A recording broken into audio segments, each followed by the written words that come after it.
I couldn't. She gets good. I couldn't.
He didn't know.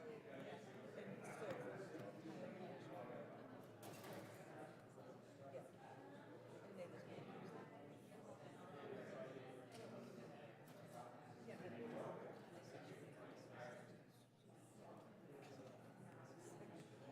still, yeah. And they just yeah, you can get rid of that.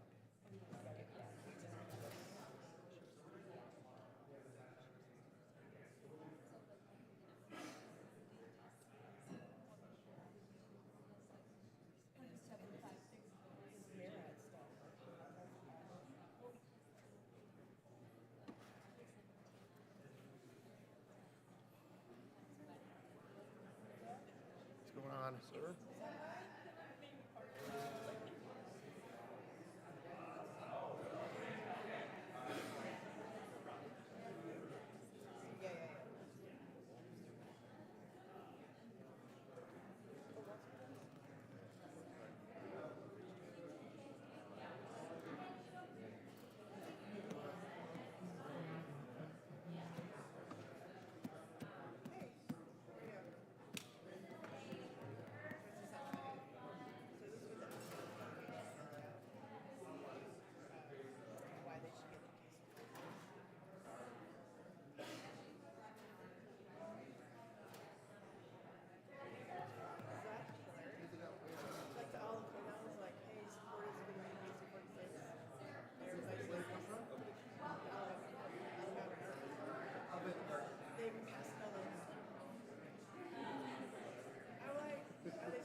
It was great. How was yours?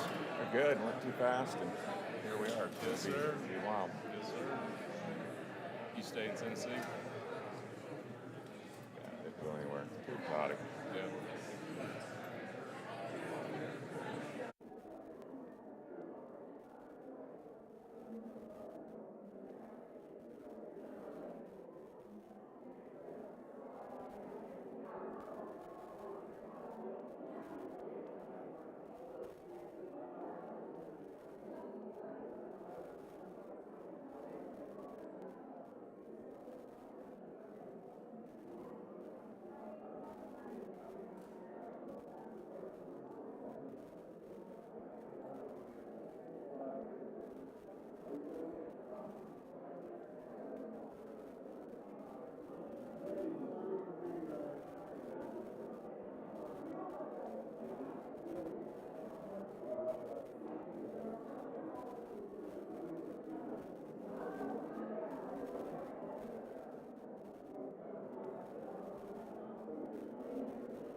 Committee will come to order.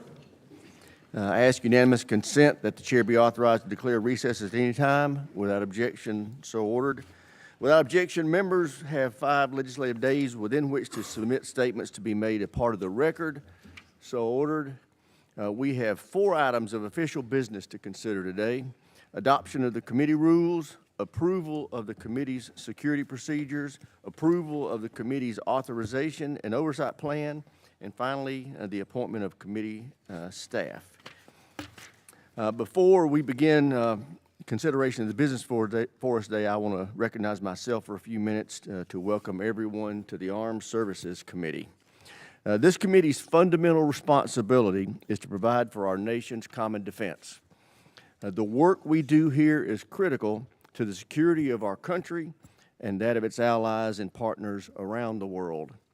And while we have our disagreements, we have a long tradition of carrying out our responsibilities in a bipartisan fashion, and we guard that jealously. That tradition will continue. I look forward to working closely with my good friend, the ranking member, to enact an NDA that strengthens our national defense and provides for our warfighters. That effort starts in the next few weeks with a series of hearings and briefings focused on the very complex and growing threats we face from our adversaries, especially China, the challenges facing our defense industrial base, which is enormous, and the ways we can reform acquisition and field innovation more quickly. Following these hearings, we will begin our aggressive schedule of hearings and briefings from the defense leaders in defense in the Pentagon and combatant commanders that will lead us through the NDA markup. We will also continue our oversight work on key defense programs to determine if they actually provide the capabilities that we need. If they don't, they'll be cut. At the end of the day, I expect that we will find significant savings at the Pentagon. But I want to be clear, buying the new capabilities we need, paying the long overdue bills for readiness, and providing for our service members will be very expensive. We cannot shy away from those investments. Our adversaries are fielding new capabilities at an astonishing rate. We can't sit idly by as our adversaries outpace us. We need to make significant and sustained investments in national defense, but that's not the path we're on today. Under the FRA, we are essentially cutting defense by more than 2%. This is the lowest level of defense spending as a percentage of GDP since before World War II. That is not sustainable or acceptable, and it will not deter our adversaries. You'll be hearing me talk a lot about getting defense spending back above 4% of our GDP. If we are serious about peace through strength, we need to get back to that level of investment. I look forward to working with all of you to accomplish these goals. With that, I want to quickly introduce our 7 new Republican members. First, Mr. Derek Van Orden, Wisconsin. Derek served in the U.S. Navy for 26 years, retiring as a Navy SEAL Senior Chief with multiple combat tours across Africa, Asia, Europe, and Latin America. Next, Mr. John McGuire from Virginia. John served as a United States Navy SEAL for 10 years. Following his military career, McGuire founded a small business preparing young men and women for service in our military and law enforcement, and he served in the Virginia House of Delegates. Next, we have Mr. Pat Harrigan from North Carolina. Pat is a West Point graduate and a combat-decorated Green Beret who served 2 tours in Afghanistan. Following his service, he founded a thriving defense manufacturing business in North Carolina. Next, we have Mr. Mark Mesmer from Indiana. Mark represents Indiana's 8th Congressional District, which is home to Naval Surface Warfare Center, Crane Division, the largest naval installation in the U.S., and the 3rd largest naval installation in the world. Mark is a former member of the Indiana State House and Senate, serving his last 4 years as a Senate Majority Leader. Next, we have Mr. Derek Schmidt from Kansas. Derek is a 5th-generation Kansan who served for 12 years as the Attorney General of Kansas. He represents Kansas' 2nd District, which includes Fort Riley, Fort Leavenworth, and the headquarters for both the Kansas Army and the Air National Guard. Mr. Jeff Crank from Colorado. is also joining us. Jeff is filling the shoes of our former colleague, Doug Lamborn, and represents the home of the Air Force Academy, NORAD, several significant Army, Air Force, and Space Force installations. And finally, we have Mr. Abe Amadei from Arizona. Abe represents Arizona's 8th Congressional District. Since 2016, he has served in the U.S. Army Reserve as an intelligence officer, deploying to Saudi Arabia in 2020. I welcome all of you to the committee, and I look forward to working with you. And with that, I yield to my friend, the ranking member, Mr. Smith. Thank you, Mr. Chairman. I appreciate that, and I appreciate your opening remarks. I think they're spot-on description of what we do here in this committee and why it's so important. I want to echo your comments. This is a terrific partnership. Mike and I work incredibly closely together and have for a number of years. I look forward to continuing that partnership. And I think the two biggest things that drive this committee are, number one, absolute commitment to bipartisanship, and number two, absolute commitment to getting our bill done every year. 64 consecutive years. And it's never easy, by the way. It always seems like you get done, you got done, you always get done, sure. But it is always a very, very difficult process. But the reason it survives is because I believe of the culture that has been built on this committee, certainly by Chairman Rogers, but also I think by a long succession of chairs and ranking members, many of whom are reflected on the walls behind us here, that made sure that everybody on the committee, no matter how long you've served on the committee, no matter how new you are, understood that's what we do here. We work together, we get things done. We argue, we disagree. That's, democracy, that's the way it works. But we're very focused on getting the bill done because we understand how important our mission is, exercising oversight of the Pentagon and making sure that the men and women who serve in the military have the tools they need to perform their mission. It is incredibly important. This committee does a great job. I also want to thank, you'll see assembled behind us here, the House Armed Services Committee staff, far and away the greatest asset that we have on this committee. So for the new members, I would urge you, get to know the staff. They will save you time and time again.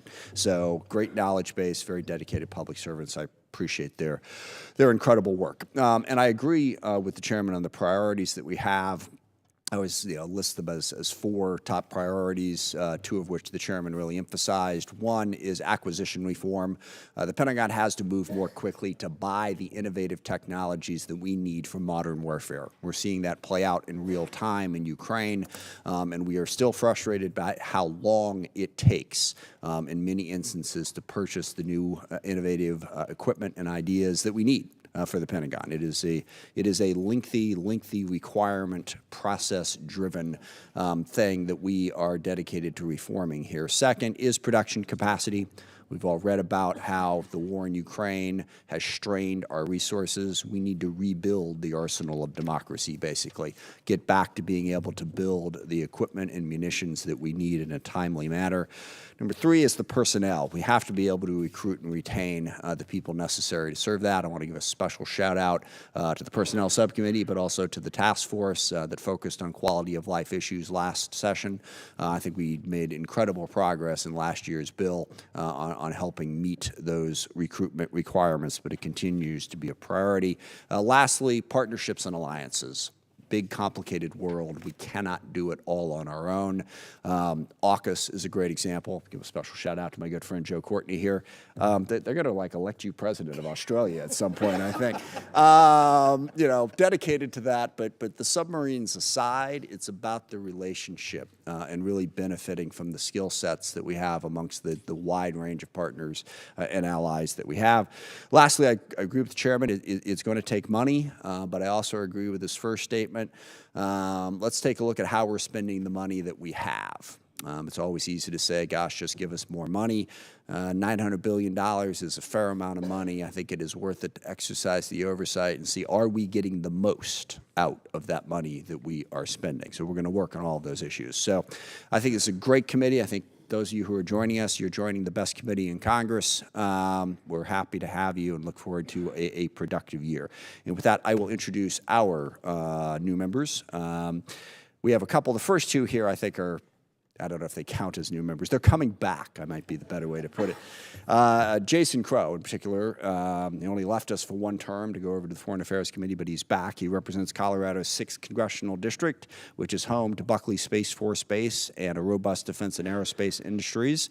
And he is a combat veteran who served as a paratrooper in Iraq and as an Army Ranger in Afghanistan. Another that we are welcoming back, and that Congressman Gil Cisneros, who represents the Congressional District. He is Undersecretary of Defense for Personnel and Readiness and previously served on HASC in the 116th Congress. We've joked that he went off to the Pentagon, and now he is very, very happy to be back here. Left the building going, oh my God. So anyway, but we could use those insights to help us do our oversight responsibilities. In his position as Undersecretary, he worked tirelessly to ensure that we have the strongest fighting force possible, a military that represents the best of America. And now to the truly new members. First time on the committee, Congressman Eric Sorensen represents the 17th Congressional District in Illinois. He was elected in 2022, brought nearly 20 years of experience as a trusted TV meteorologist serving Western Illinois communities, and his district is home to the historic Rock Island Arsenal on the Mississippi River and the 182nd Airlift Wing at the Peoria Air National Guard Base. Next, we have Maggie Goodlander, representing New Hampshire's 2nd District. Before being elected to Congress, she served as an intelligence officer in the United States Navy Reserve for over a decade, and she began her career as an advisor to Senators John McCain and Joe Lieberman, both of whom served on the Senate Armed Services Committee. Next is Sarah Elfreth from Maryland's 3rd Congressional District. Before being elected to Congress, she represented the U.S. Naval Academy for 6 years in the Maryland General Assembly. She fought tirelessly for the well-being of our service members and veterans in the State House. This included legislation on mental health advocacy, suicide prevention, voting rights, and education. Next, we have George Whitesides, representing California's 27th District, and his district includes the United States Air Force Plant 42 in Palmdale and multiple military design and manufacturing operations. Congressman Whitesides is a former NASA Chief of Staff and served as the CEO of Virgin Galactic, a space technology company. His experience with hypersonics, space technology, aerospace manufacturing, and test and procurement reform. Next, also from California, we have Derek Tran, representing California's 45th District. As the son of Vietnamese refugees, Derek represents Little Saigon, Orange County, the largest Vietnamese diaspora in the country. And he is a military veteran who served in the U.S. Army Reserve for 8 years and who was deployed to Iraq. Next, coming to the other coast, we have Eugene Vindman from Virginia's 7th District. It's home to thousands of uniformed personnel and Department of Defense civilian workers at Quantico Marine Corps Base, Fort Walter Army Reservation, and the Naval Surface Warfare Center Dahlgren Division. He's a 25-year Army veteran, paratrooper, and JAG prosecutor.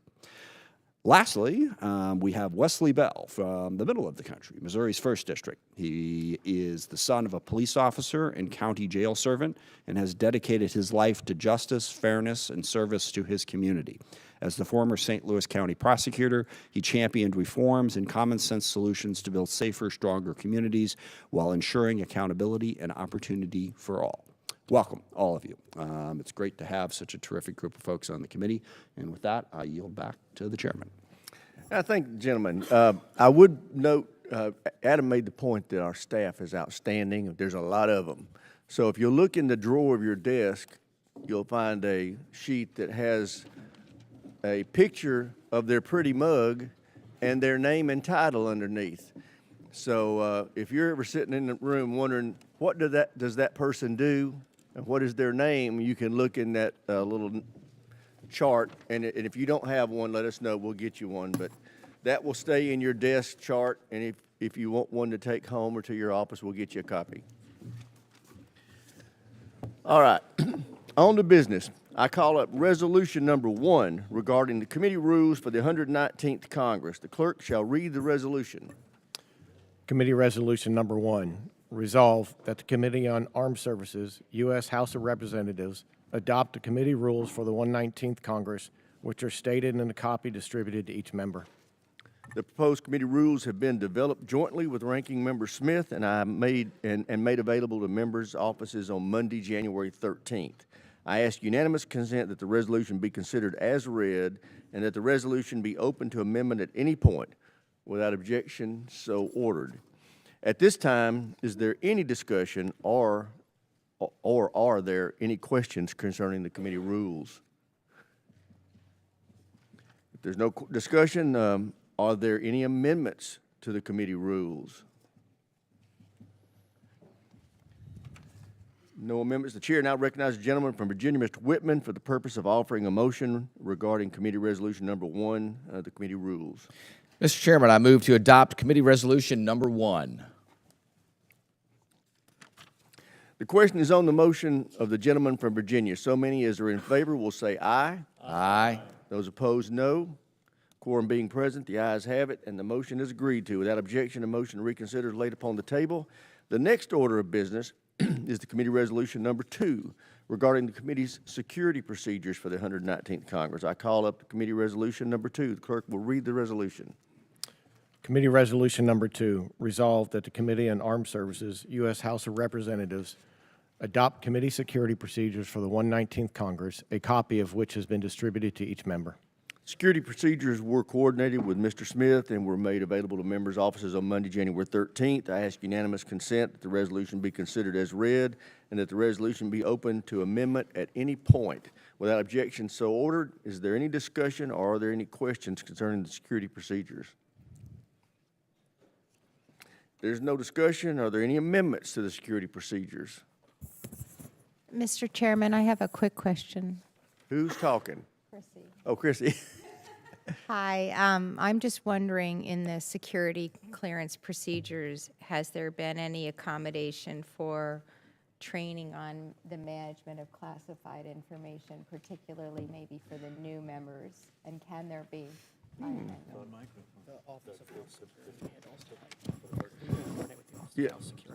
Yeah, I'm informed the Office of House Security coordinates that, but we can make sure that they are put in connection with them for that purpose. That's a good idea. Thank you, I appreciate it, sir. Okay, if there's no further discussion, are there any amendments? The chair now recognizes the gentleman from Virginia, Mr. Whitman, for the purpose of offering a motion regarding committee resolution number 2, the security procedures for the 119th Congress. Mr. Chairman, I move to adopt committee resolution number 2. Questions on the motion from the gentleman from Virginia? So many as are in favor will say aye. Aye. Those opposed, no. Quorum being present, the ayes have it, and the motion is agreed to. Without objection, the motion to reconsider is laid upon the table. The next order of business is the committee resolution number 3 regarding the committee's authorization and oversight plan for the 119th Congress. I call up committee resolution number 3. Clerk will read the resolution.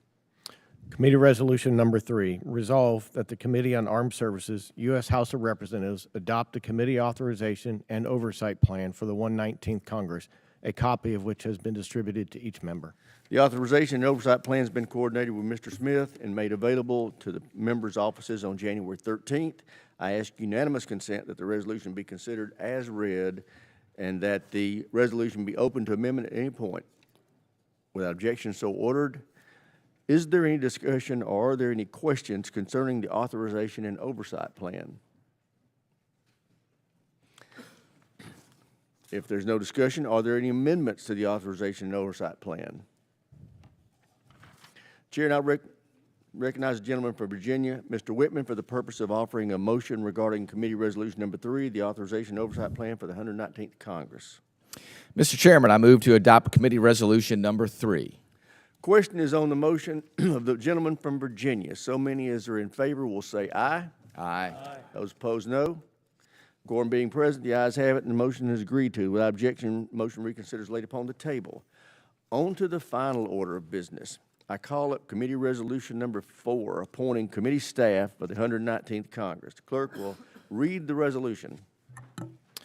Committee Resolution Number 4, resolved that the persons listed on the sheet distributed to the members and such other personnel as may be required by the committee within the limits and terms authorized under the rules of the House of Representatives are hereby appointed to the staff of the Committee on Armed Services, U.S. House of Representatives for the 119th Congress.